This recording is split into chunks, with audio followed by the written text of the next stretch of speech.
Hallo und herzlich willkommen, liebe Wohnmobilfreunde, liebe Mitreisenden. Heute unser Film Die Reise in die Toskana. Wie ihr ja wisst, reisen wir ja spontan. Wir buchen unsere Plätze nicht, wir planen nicht groß die Reisen, wir planen nur das Startdatum, die Reiseroute circa und natürlich wo wir hinwollen. Wir buchen keine Plätze, keine Stellplätze etc. Deshalb hier mal im Film, wie wir das gemacht haben. Und zwar geht die Reise über Österreich, über das Timmelsjoch, die höchst befahrbare PKW-Straße in Österreich.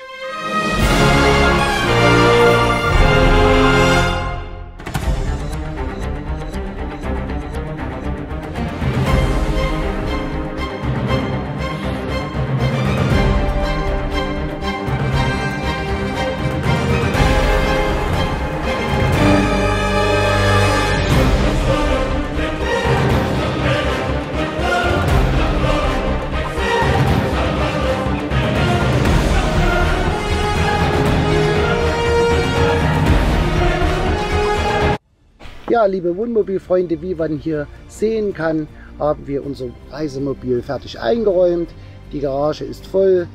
Ja, unsere Reiseroute führt uns von der Heimat über die Autobahn nach Nürnberg und dann weiter nach Garmisch-Partenkirchen, wie man hier sehen kann. Und dann von Garmisch-Partenkirchen aus über Österreich, über die Landstraße, fahren wir das Ötztal hoch und dann über das Timmelsjoch.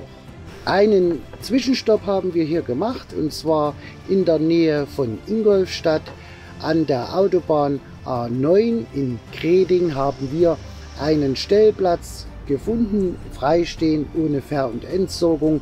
Blende ich nochmal hier mit ein, die Bedingungen, und dann geht es natürlich am nächsten Tag frisch ausgeruht weiter.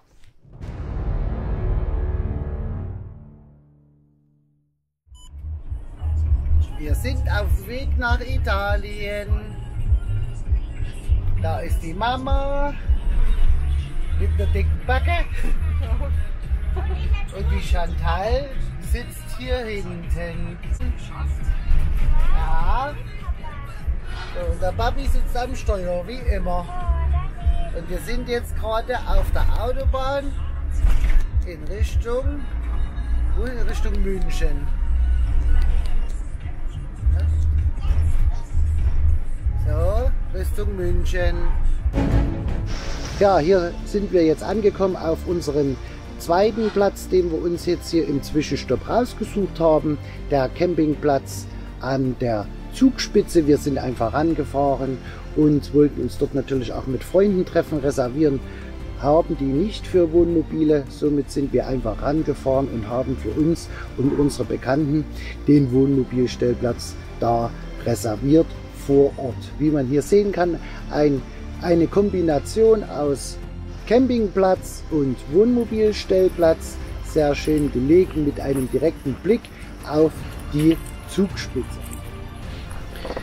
Ja, am Tag Nummer 2 sind wir dann hier gestartet, und um mautfrei zu fahren durch Österreich haben wir uns eine Passstraße rausgesucht, wo wir ein gewisses Zeitfenster haben, um diese zu passieren, weil hier wiederum Wartungsarbeiten stattgefunden haben.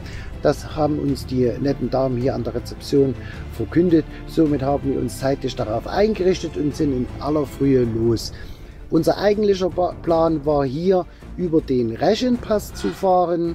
Der Reschenpass war aber zu dieser Zeit auch wegen Wartungs- und Bauarbeiten gesperrt, und somit haben wir uns dann für die Alternativroute entschieden, über das Ötztal und über das Timmelsjoch Richtung Meran hier zu fahren. Guten Morgen, heute ist Tag 2. Wir sind auf dem Weg durch Österreich, durch die Alpen in Richtung Italien. Die Chantal hat ihren Vormittagsschläfchen schon weg. Die Mama rutscht auf den Bobs, wirfst los. So. Guck dir mal an, ne? Ist das schön.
Wie man das jetzt hier so schön sieht, sind wir natürlich bis auf den Pass hochgefahren, auf das Timmelsjoch hochgefahren, ca. 2000 Meter bei schönstem Wetter, um zu erfahren, dass das Timmelsjoch noch nicht auf hat, dass das erst am nächsten Tag geöffnet wird, und somit sind wir wieder umgekehrt und ins Tal runtergefahren und haben uns dort einen Stellplatz oder einen Campingplatz suchen wollen.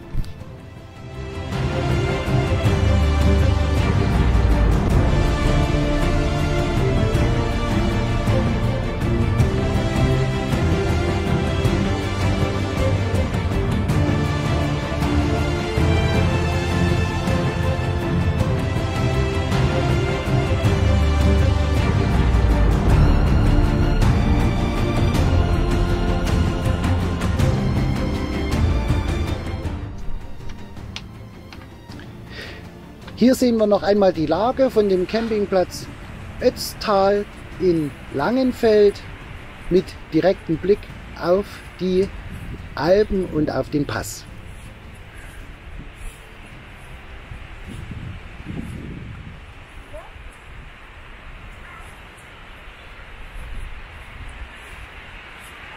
Ein weiterer Zwischenstopp, da wir über den Pass wollten und der Pass noch nicht offen ist. Morgen früh wird er erst geöffnet und somit können wir morgen früh erst einreisen. Morgen! Morgen 9:10 Uhr. Oder machen wir um 6 los? Das habe ich dir vorhin schon gesagt. Du brauchst nicht denken, dass ich heute noch mal wahrscheinlich aufstehe. Lass die mal in Ruhe da aufmachen. Ja. Wird das schon vorwärts gehen. Da werden schon einige morgen früh stehen, denke ich mal, oder? Ja, eine ganze Schlange steht. Ja. Da stehen wir Schlange, da ist es so. Das hätten wir heute vielleicht auch, wenn offen gewesen wäre.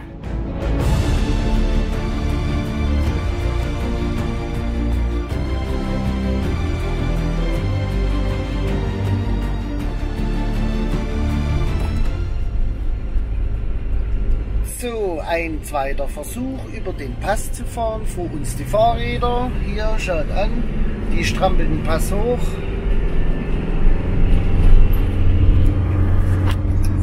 Ganz viele Fahrräder.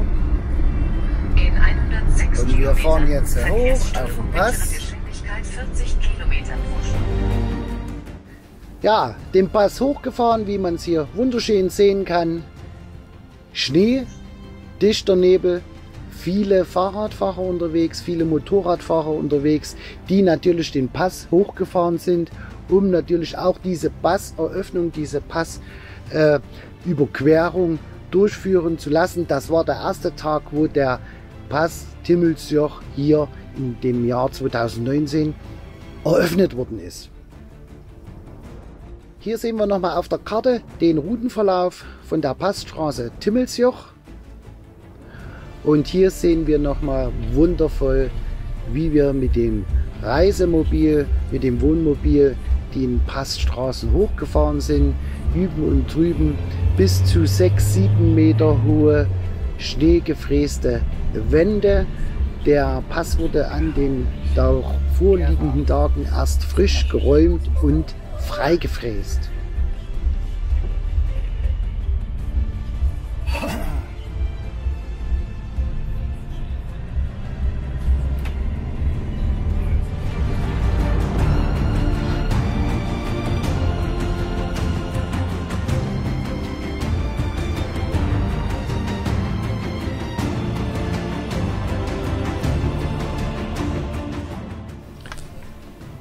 Zwischendurch, wie man es hier wundervoll auch wieder sieht, immer wieder Fahrradfahrer, die diese Passstraße mit dem Fahrrad überqueren wollen. Jeder wie er möchte. Motorradfahrer, Radfahrer, Fußgänger, Autofahrer, alles. Von der Seite von Italien her war noch nicht so viel Verkehr, weil natürlich von der anderen Seite her der Anfahrtsweg ein wenig länger ist. Das Timmelsjoch ist ein Grenzpass zwischen Österreich und Italien und liegt auf einer Höhe von genau 2474 Meter über Null. Das Joch ist ein Teil der europäischen Wasserscheide und der einzige befahrbare Übergang des Alpenhauptkammes zwischen Reschen und Brenner.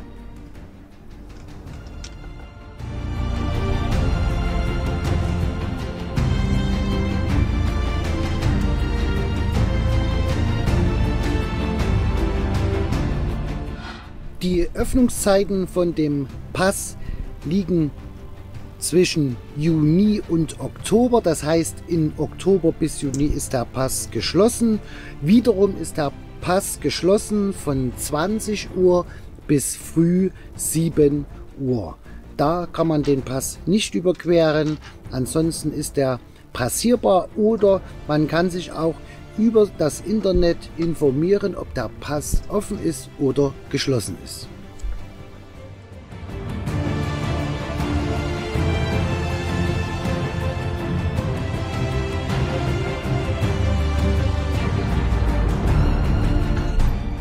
Ja, die Passabfahrt dauerte circa für uns 4,5 Stunden.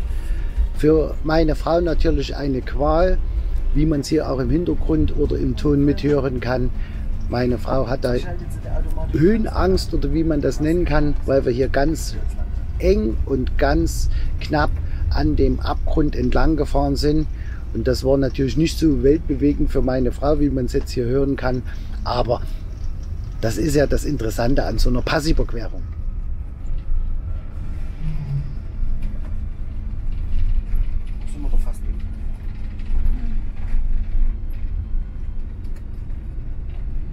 In 15 Kilometern Verkehrsstörung mittlerer Geschwindigkeit 30 Kilometer pro Stunde. 10 Kilometer. Achtung! So, habe ich noch Toilette? Kann sie ja. Ja, liebe Mitreisenden, auch hier wieder die Kurven, die Spitzkurven. Man muss schauen, wenn von unten einer kommt, dass man ganz einfach hier den Platz natürlich auch im Wenderadius braucht mit dem Reisemobil. Über 7 Meter, über 7,5 Meter brauchen wir das, um die Kurven entsprechend hier auch nehmen zu können. Aber kein Problem. Vorausschauende Fahrweise ist hier natürlich alles, wenn man das so schön sagt. Aber man zieht natürlich auch einen entsprechenden Verkehr hinter sich her, weil natürlich auch viele an diesem Tag den Pass überquert haben.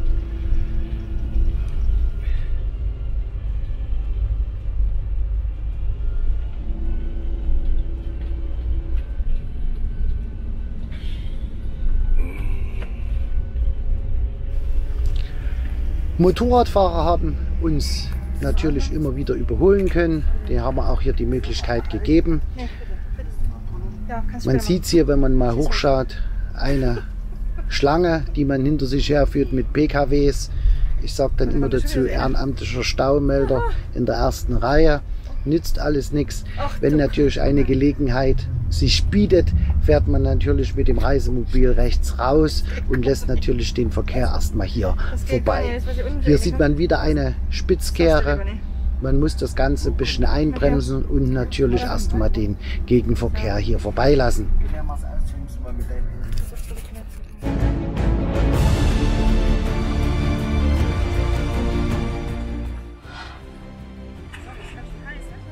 Ja, ich habe das doch gesagt. Mit einem Schlag anderes Wetter.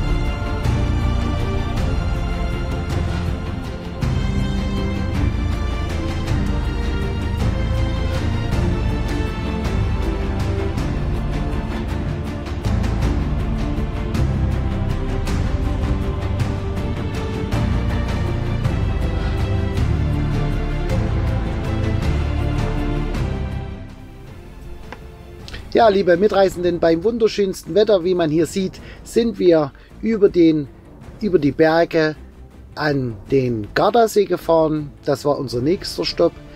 Und auch hier wieder haben wir keinen Stellplatz uns reserviert, auch keinen Campingplatz reserviert, haben aber dennoch einen wunderschönen Platz gefunden für zwei Reisemobile hier am Gardasee. Hier sieht man mal den Platz, die Platzeinfahrt. Natürlich waren wir zur richtigen Zeit am richtigen Ort und haben somit auch einen Platz bekommen für eine Nacht, wohl bemerkt, weil wir natürlich hier am nächsten Tag weiterfahren wollten in die Toskana Richtung Livorno.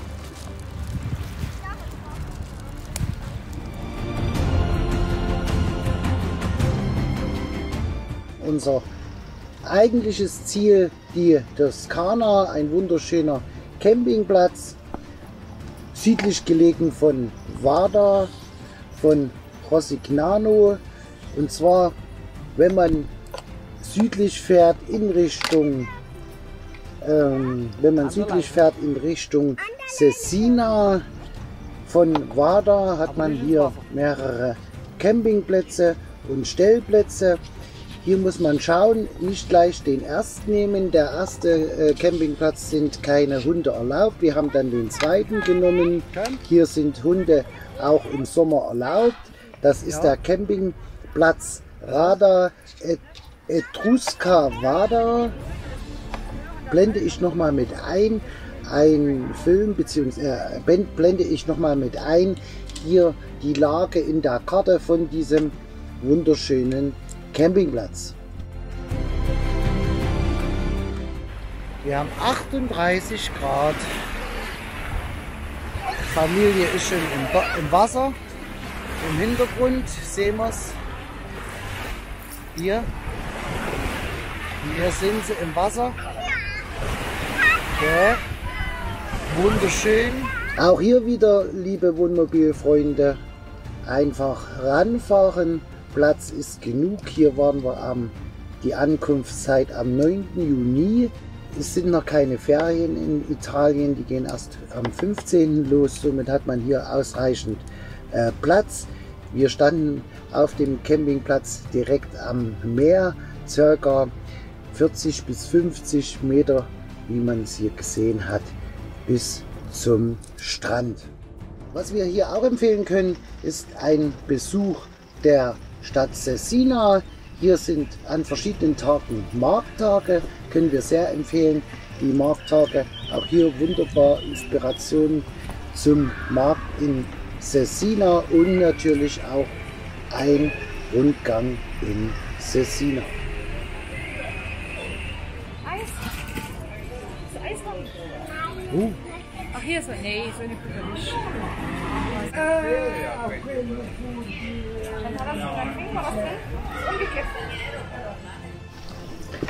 Einige Tage sind wir dort verblieben und sind dann weitergefahren in Richtung Orbetello. Dort haben wir einen wunderbaren Campingplatz für uns entdeckt. Man steht hier wunderschön unter Pinien, ein Pinienwald in Strandnähe. Natürlich muss man hier in der Hauptstraße überqueren, um an den Strand zu kommen, aber das Areal in Orbetello wunderschön angelegt.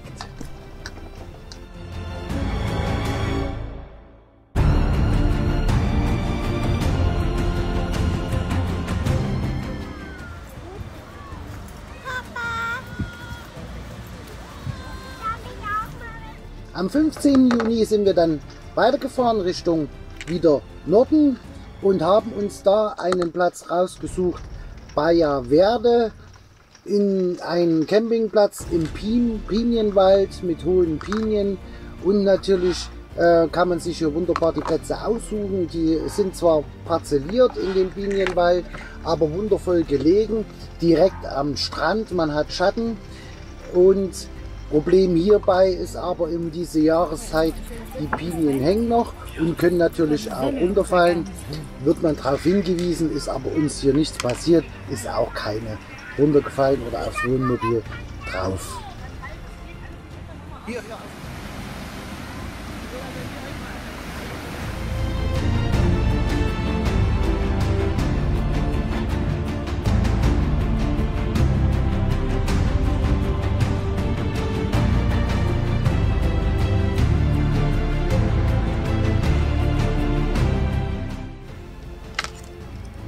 Liebe Mitreisenden, liebe Wohnmobilfreunde, ich lasse euch jetzt mit diesen schönen Bildern und Inspirationen alleine. Wir bedanken uns für die Aufmerksamkeit, dass ihr den Film geschaut habt, dass ihr natürlich einen Daumen nach oben da lasst, wenn euch der Film gefallen hat. Wir freuen uns natürlich auch über Anregungen und Tipps in den Kommentaren. Wie fahrt ihr nach Italien? Wie fahrt ihr nach? Seid ihr schon mal gefahren, die Reiseroute über das Timmelsjoch und so weiter und so fort? Alles in die Kommentare, wir würden uns freuen. Wir lassen euch jetzt allein mit den schönsten Bildern hier von der Toskana und wir sehen uns natürlich bis dahin auf den schönsten Plätzen der Welt.